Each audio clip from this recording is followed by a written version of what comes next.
Sejumlah pengamat kepolisian menyebut dugaan kekerasan seksual terhadap anak-anak yang dilakukan Kapolres Ngada, Ajun Komisaris Besar Fajar Widya Dharma Lukman, merupakan kasus pertama yang terungkap ke publik.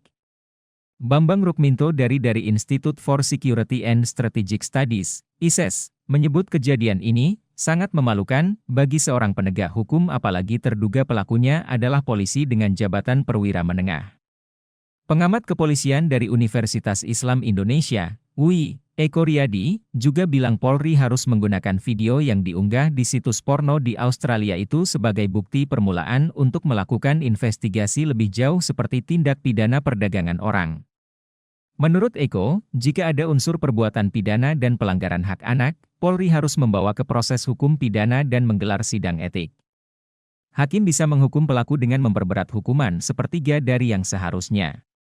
Dalam perkembangan terbaru, Direktur Reskrimum Polda NTT, Kombes Patar Silalahi, berkata terduga pelaku mengakui semua perbuatannya.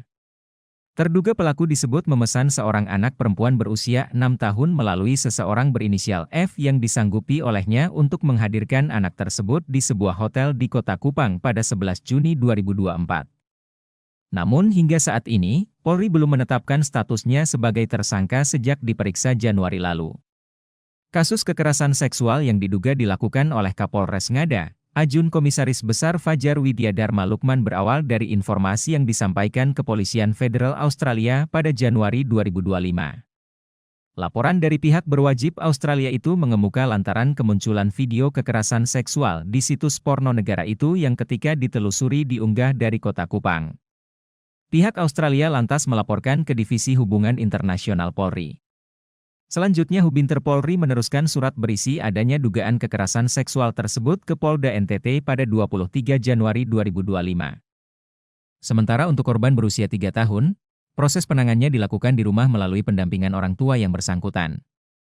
Namun korban satu lagi, berumur 14 tahun, sementara belum diketahui keberadaannya.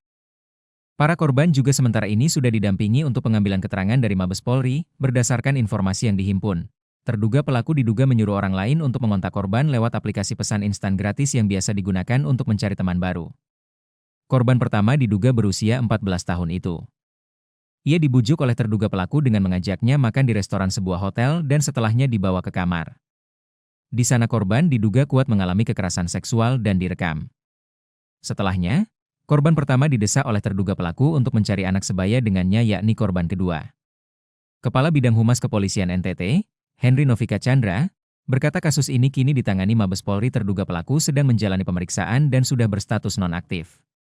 Dalam pemeriksaan diketahui, terduga pelaku dinyatakan positif penggunaan narkoba.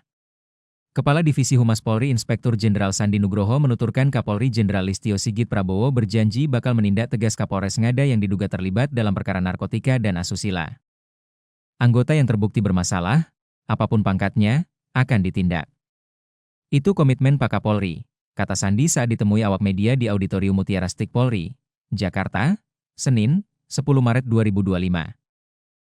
Adanya kasus ini, menurut para pengamat, membuat ketidakpercayaan publik pada Polri akan semakin besar dan menurunkan wibawa Kapolri jika tidak segera dituntaskan.